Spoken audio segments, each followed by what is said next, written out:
How the hell do I owe you money when you ain't never had no money to give me?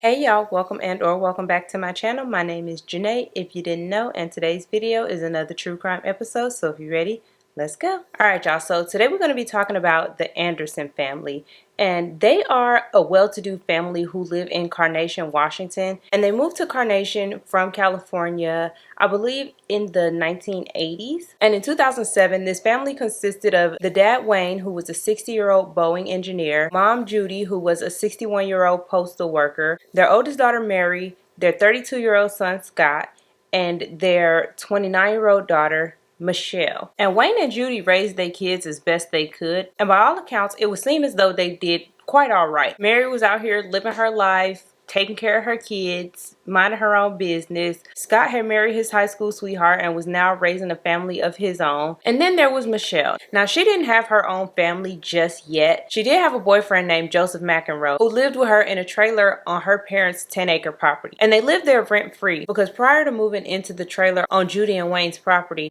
Michelle and Joseph lived in a trailer park somewhere else. But they were kind of struggling, and so Wayne and Judy decided that they would allow Joseph and Michelle to move into the trailer rent-free in order to help them kind of get back on their feet. And I don't remember how long Joseph and Michelle lived on the property before Wayne and Judy decided that it was time for Michelle to start paying rent and her own car insurance. And if I'm not mistaken, it might have been something else too.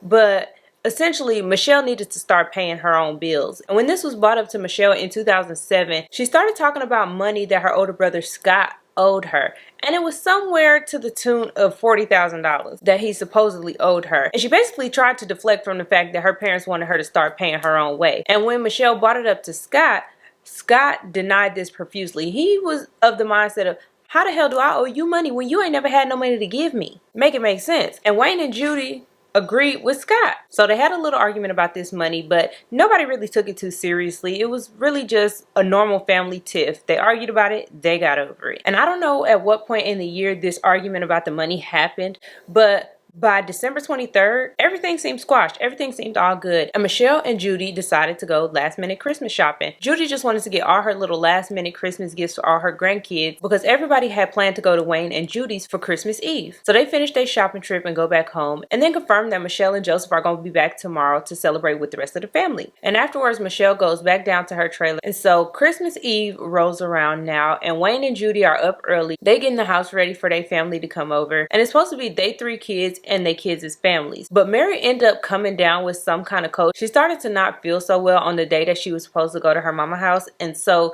she ended up calling her mom and telling her that unfortunately her and the kids wouldn't be there because they don't feel too good and they don't really want to get everybody else sick. So now it's just going to be Scott, his wife, and his 2 kids, and Michelle and Joseph, plus, you know, Wayne and Judy. And while they're not the happiest that Mary not going to be there, they completely understand. And they just continue on getting the house ready for everybody else to come over. They got a roast in the oven. Judy is wrapping her last minute gifts. And Wayne really ain't doing too much of nothing besides watching TV while he waits to see his grandkids. Because Christmas Eve, this is Wayne's time. Wayne absolutely loves to see his grandbabies on Christmas Eve. Yeah, it was nice to see his kids too, but Christmas Eve for him was all about him and his grandkids. So they was expecting everybody to arrive to their house at around 5:30-ish. So Judy felt like she had more than enough time to finish her last minute gift wrapping before the grandbabies got there. But Michelle and Joseph will end up coming just about an hour early at around like 4 o'clock. So they was about an hour early. But Wayne and Judy, they didn't care. This is their daughter. Them coming early wasn't gonna hurt nobody. Unfortunately though, Michelle and Joseph wasn't there to celebrate because Michelle was still pissed at the fact that her mama told her she had to start paying rent.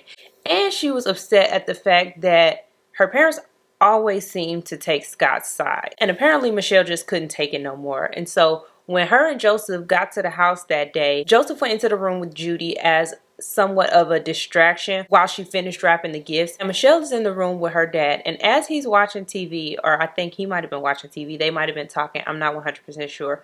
But at some point while they're in the room together, Michelle pulls out a gun that she had been hiding that was wrapped up in like a hoodie or something like that. She pulls out this gun and she fires one shot in her dad's direction, but she ended up missing. And so she tries again. However, this time the gun jams and so nothing comes out. But by this time, Judy has heard the shot already. And so she's hauling ass to the front room where Wayne and Michelle are and sees that Michelle is holding this gun. And when Judy ran to the front room, Joseph was right behind her. But he already knew what the plan was. He was supposed to be there to distract Judy. But once he sees that Michelle's gun is jammed, and that her dad has not been shot yet, he takes out a gun that he was hiding and he shoots Wayne instead. And at this point, Judy is losing her shit. She don't know what the hell is going on or why they doing this. And so she's pleading for her life. She's trying to ask questions. And unfortunately, she does end up being shot as well. Now, after Judy and Wayne have both been shot, Joseph goes to clear the jam from Michelle's gun. And then, I don't know who does it, but Judy and Wayne are both shot again. And once this is all done and Wayne and Judy are now dead, Joseph and Michelle proceed to clean up the crime scene. They clean up as much as they can, and then they take Wayne and Judy out to a shed that is near the house.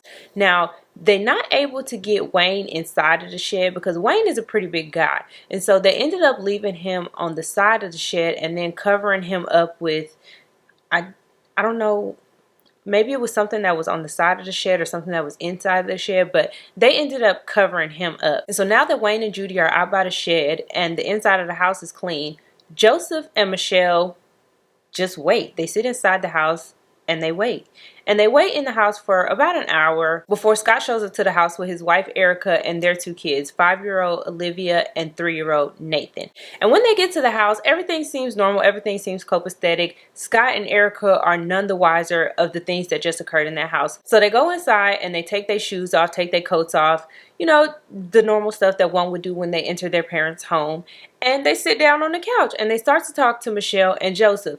And as they talking, they looking around and they ask like, where's mom and dad? Where they at? And so Michelle tells them that their parents are in the bathroom. Now, why she said the bathroom, I don't know. But nonetheless, Michelle started fussing with Scott about the money that he owed her. And Scott, he really not trying to hear none of that because it's Christmas Eve. They supposed to be celebrating. They supposed to be happy.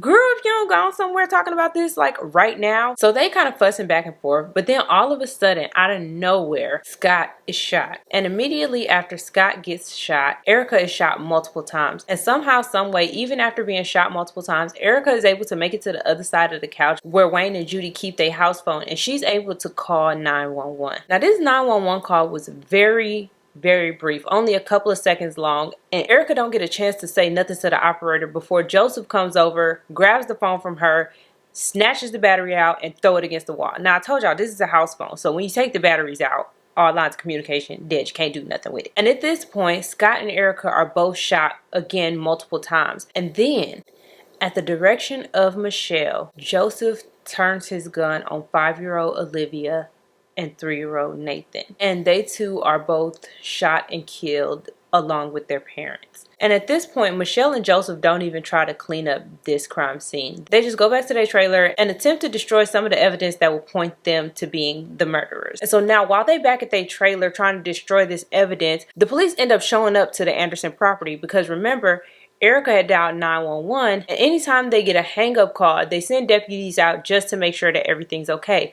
But when they got there, they found that the gate leading up to the property was locked. And so since this was private property, they left. And it turns out that Michelle was the one who went down and locked the gate after she realized that Erica called the police because she knew that they would be on their way.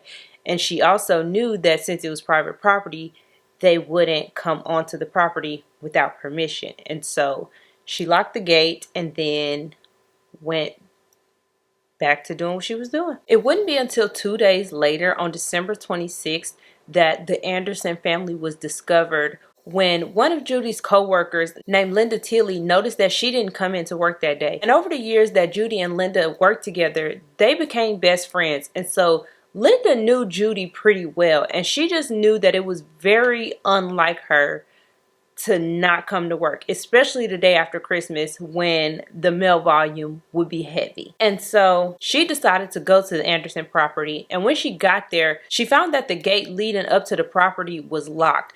But Linda didn't care about none of that. She got out of her car, walked around over or under the gate, and walked all the way up to the Anderson property. And mind you, this is a 10-acre property. I don't know how far it goes wide or back, but Linda had to walk quite a ways to get from the gate to Wayne and Judy's house. And so once she made it to Wayne and Judy's house, she tried the door, and to her surprise, it was unlocked. And when she peeked her head in and she started looking around, she noticed a man and a woman and a child laying on the floor. And so she called 911. And once they get there, they too encountered this locked gate. But the fact that Linda told them that she seen people laying on the ground and they were unresponsive, police had probable cause to bypass the gate. And I don't know if they cut the lock or if they just walked up there like Linda did, but they made their way to Wayne and Judy's house. And when they eventually made it up to Wayne and Judy's house, they immediately started to process the scene. And initially they thought that it was just the 4 victims in the house, but once they started going around the property and made it to the shed, they first found Wayne, who was next to the shed, and then they found Judy, who was inside the shed. And so now they realize they have 6 members of the Anderson family, all deceased. And while they still there processing the scene, collecting evidence, and doing their due diligence, Michelle and Joseph show up at the gate, and there's helicopters around, there's police cars everywhere, there's a news crews, the whole 9. And they're stopped by one of the officers, and the officer asks like, okay, who is you and what is you doing here? Can I help you? And Michelle proceeds to tell them that this is her family's property. She lives in a trailer that is on the property, and her parents live in a house that is on the property. And then she pretty much starts asking if she could go to her trailer, and the police is just like, no, you cannot. But since you're here, let me ask you a couple questions. And so they ended up separating Joseph and Michelle to question them separately. And the detective who's talking to Michelle asked her where she's coming from. And she said that her and Joseph was coming back from being on their way to Vegas to get married. But something happened to their car and they turned around and came back instead. They never made it to Vegas. And then he started asking about her family dynamic, who would all be at the house, when's the last time she's seen her parents, just the whole 9. And Michelle's answering all their questions, being hella cooperative, but he noticed that while she's being super cooperative, not once has she asked what's going on or is her family okay. And so he kind of brings this to her attention like, so what you think is going on around here? And Michelle proceeds to say to this man, did somebody steal my IROC? Now, I didn't know what an IROC was, but apparently it's a car. But yeah, Michelle proceeds to ask this man, did somebody steal her car? Are you dumb? And the detective was just like, no, all these people wouldn't be here if somebody had just stolen your car. And so she was like, oh, well, maybe the house caught on fire. I don't know. And he's just looking at her like, lady, no. And so at this point, he tells her like, look, Michelle, something ain't sitting right with me, and we pretty damn good at doing our job. And it's at that point when Michelle was like, okay, fuck it, you got me. Say no more. This is all my fault. And she pretty much told the detective that she was tired of her family always taking Scott's side. She said that her family hated her, and she was tired of them being too hard on her.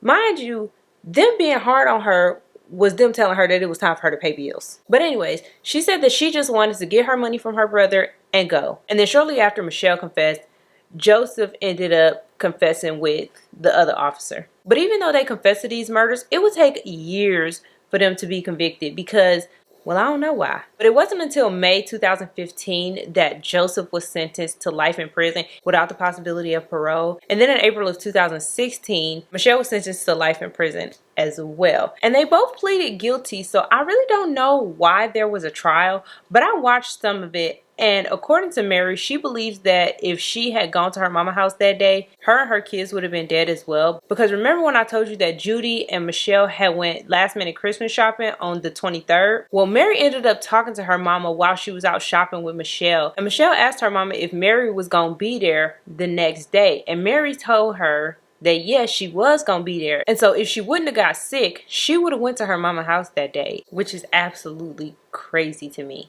Like, how you just gonna wipe out your whole family because they said you need to grow the fuck up? Ma'am, you're 29 years old. You almost 30 years old. And I know we all be having some rough patches, but damn, she had let you live in the house for rent free.